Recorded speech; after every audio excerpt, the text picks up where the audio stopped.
Codependency एक learned behaviour है, ये एक बीमारी नहीं है। ये वो लर्नड बिहेवियर है जो हमने बचपन में खुद को सरवाइव करने के लिए कोपिंग मैकेनिज्म्स सीखे।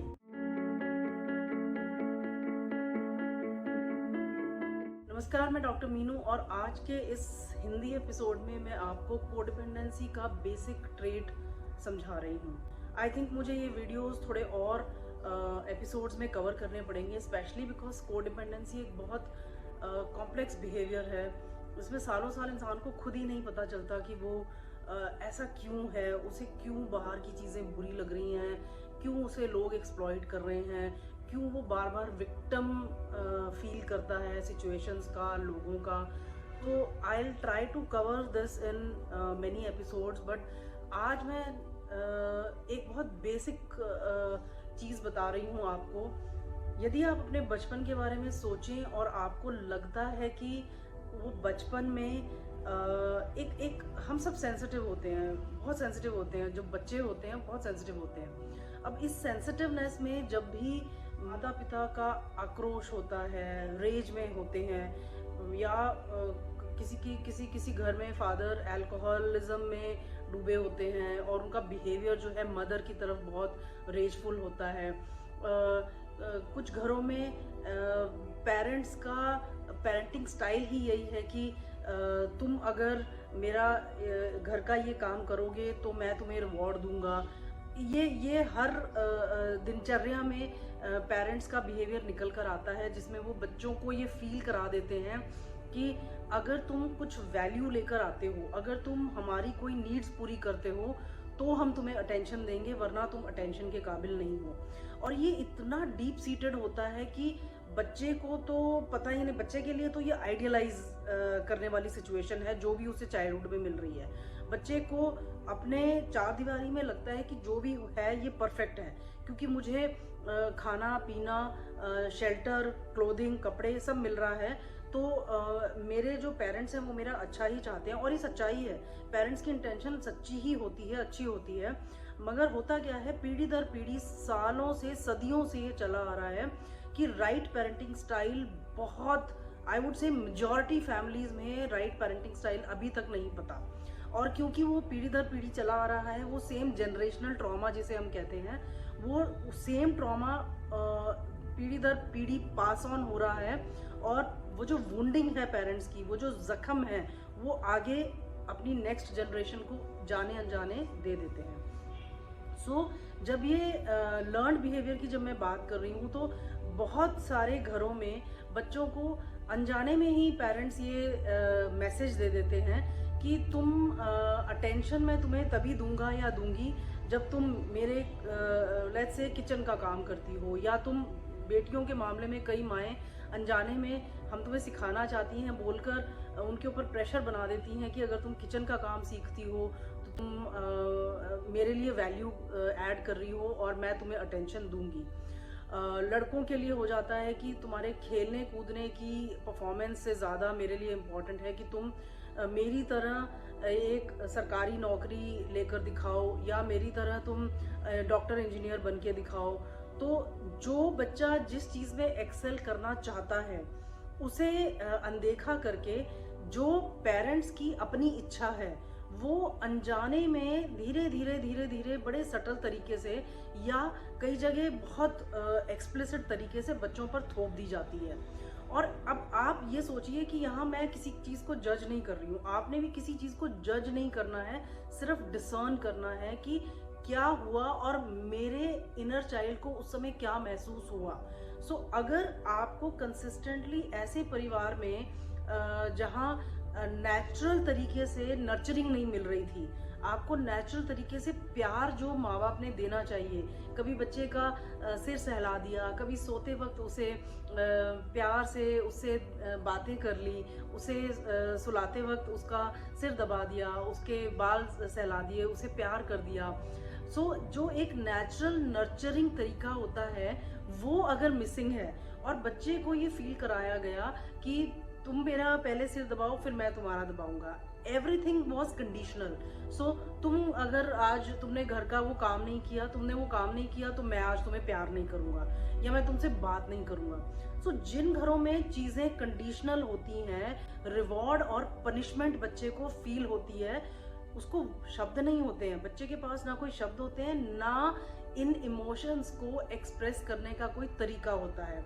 कहीं ना कहीं डीप विद इन उसके सबकॉन्शियस माइंड में पेन महसूस हो रही होती है, लेकिन उसे क्या करना है, उसे इस पेन को बाहर नहीं आने देना है। उसे, उस बच्चे को ये समझ होती है कि मुझे तो सरवाइव करना है, क्योंकि मेरे माता पिता मुझे खाना पीना रहना पहनना सब दे रहे हैं। सो मुझे सिर्फ इन मोमेंट्स को सरवाइव करना है। वो बिगर पिक्चर देखने लग जाता है और उस बिगर पिक्चर में वो जो उसकी भावनाएं हैं उनको वो दबाना शुरू कर देता है, वो स्टोर अप होनी शुरू हो जाती हैं। सो दैट मीन्स जहाँ बच्चे को एक मैच्योर की तरह नेगोशिएट करना था कि पापा मुझे ये काम नहीं पसंद है, मुझे खेलना पसंद है और मैं खेलने में ही एक्सेल करना चाहता हूँ। बच्चे में ये इमोशंस, कॉम्प्लेक्स इमोशंस हैंडल करने का तरीका बच्चे को नहीं आता है। तो बच्चा वो बोलने की बजाय, वो नेगोशिएट करने की बजाय या लड़ने की बजाय या रोने की बजाय बच्चा नम कर जाता है। नम होता है फ्रीज करना, कि घबरा जाता है कि फादर गुस्सा कर रहे हैं तो मुझे उनकी बात माननी है।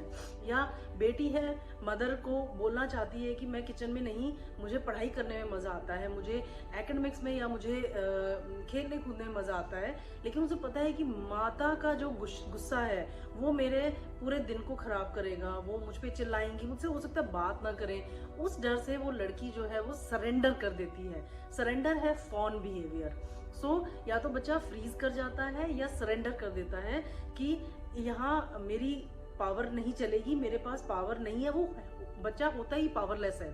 सो मेरी पावरलेसनेस जो है उसकी वजह से मुझे या तो सरेंडर करना है या मुझे फ्रीज होना है। अब वो जो फ्रीज और फॉन के टाइम पे बच्चे ने जो अपनी इमोशंस को स्टोर कर लिया, वो रिसर्च ने प्रूव किया है कि वो हमारे ना सिर्फ सबकॉन्शियस ब्रेन में, हमारी बॉडी में वो इमोशंस स्टोर रहती हैं। अब अडल्ट लाइफ में क्या होता है, आपको हर सिचुएशन को बहुत मैच्योर ढंग से हैंडल करना आना चाहिए। कोई आपके ऊपर ओवर पावर कर रहा है, कोई लड़ने की कोशिश कर रहा है, कोई आपसे कुछ करवाना चाहता है जो आप नहीं करना चाहते हो, तो एज अ मैच्योर पर्सन आप हमेशा निगोशिएट करोगे कि मुझे ये काम नहीं पसंद है और आप प्लीज ये किसी और से करा लीजिए, चाहे वो ऑफिस का सेटअप हो चाहे वो घर का सेटअप हो। लेकिन जो बच्चे फॉन और फ्रीज रिस्पॉन्स देते हैं एज अ सर्वाइवल मोड अपने चाइल्डहुड में, वो कंटिन्यू रहता है और उन्हें पता भी नहीं लगता कि कब वो ऑटो पायलट मोड में इसी बिहेवियर को बार बार रिपीट कर रहे हैं और बड़े होने तक वो फ्रीज और फॉन करते रहते हैं। वो लड़ नहीं पाते, वो बोल नहीं पाते, कन्फ्रंट नहीं कर पाते। हैवी कन्फ्रंटेशंस जो होती हैं उनसे वो घबरा जाते हैं और शांत हो जाते हैं। ये कोडिपेंडेंसी का एक हिस्सा है, जहाँ पर बड़े होने पर भी एक लेडी जो है वो निगोशिएट नहीं कर पाती है। वो ये नहीं बोलना चाहती है कि मैं ये काम नहीं कर सकती हूँ, नो करना उसके लिए बहुत मुश्किल हो जाता है। तो वो फोन करके अपनी आत्मा को, अपने शरीर को कष्ट देते हुए लोगों को प्लीज करने की कोशिश करती है। और आदमी भी जो है अडल्ट होने के बाद भी उसे लग रहा होता है कि ये मेरी कैपेसिटी के बियॉन्ड है, लेकिन वो प्रूव करने की कोशिश करता है कि जैसे मैंने बचपन में पापा को प्रूव किया था कि सिर्फ क्रिकेट नहीं, मैं इंजीनियरिंग में भी अच्छा कर सकता हूँ, तो आज मैं अपने बॉसेस को प्रूव कर सकता हूँ कि मैं हर तरह के काम में परिपक्व हूँ। और इस दौड़ में उसे ये रियलाइज नहीं होता कि वो अपनी खुद की वर्थ खो चुका है और वो अपनी वर्थ ढूंढ रही है या ढूंढ रहा है बाहर के लोगों में। औरत ढूंढ रही है अपने परिवार के लोगों में कि लोग मेरी तारीफ करेंगे, मुझे बताएंगे कि तुम ये काम अच्छा करती हो, तब मुझे पता लगेगा कि मेरी वर्थ क्या है। और मर्द जो है वो इंतजार कर रहा है बॉसेस का और आपस में कोवर्कर्स वगैरह के मुंह से सुनने का कि कोई मुझे कहे कि तुमने ये काम बहुत अच्छा किया। लेकिन मैं अंदर से खुद क्या चाहता या चाहती हूँ वो मर चुका है, उसे हमने दबा दिया है। एंड दैट इज वाई कोडिपेंडेंट्स के लिए बहुत ज़रूरी है कि वो अपना इनर वर्क करें, और इस इनर वर्क में वो इन मोमेंट्स को, इन एपिसोड्स को सरफेस पे लाकर इन्हें एड्रेस करें। मेरे को क्या फील हुआ था जब मदर ने या फादर ने मुझ पे फोर्स किया था कि तुम ये नहीं ये करो, और मुझे बार बार जब प्रेशराइज किया जाता था कुछ करने के लिए जिसके लिए मेरा मन नहीं मानता था, मैंने उस समय क्या महसूस किया था। उन इमोशंस को ऊपर आने दीजिए। जो आप रोना चाहते थे या जो आप गुस्सा करना चाहते थे वो अब कीजिए। इसीलिए मेडिटेशन इस चीज़ में एक बहुत बहुत सहयोगी टूल है। आप मेडिटेट करते हैं तो आपकी वो इमोशंस ऊपर आने में मदद मिलती है। यदि आप विजुअलाइज करते हैं, अपने पास्ट में जाइए, अपने चाइल्डहुड को एड्रेस कीजिए, आप वो इमोशंस को याद कीजिए और याद करके उन्हें ऊपर लेकर आइए। और आज यदि आपको अच्छे से, अगर आप प्रॉपर टेक्निक से मेडिटेशन करते हैं तो वो रोना जो है, जो वीपिंग है, वो आप आज भी कर सकते हैं। दैट मीन्स वो जो प्रोसेस करनी थी आपने इमोशंस हेल्दी तरीके से, आप उन्हें आज भी कर सकते हैं प्रोसेस।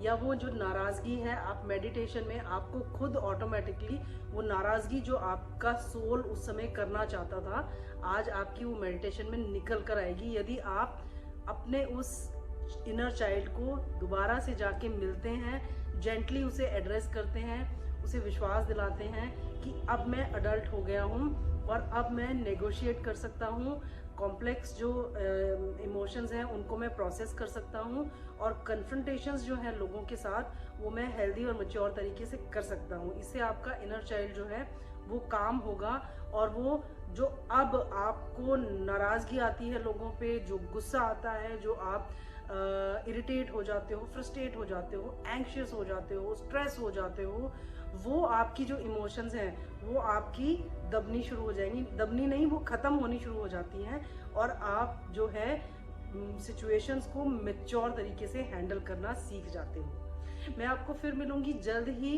इसके नए नेक्स्ट एपिसोड में। तब तक के लिए नमस्कार।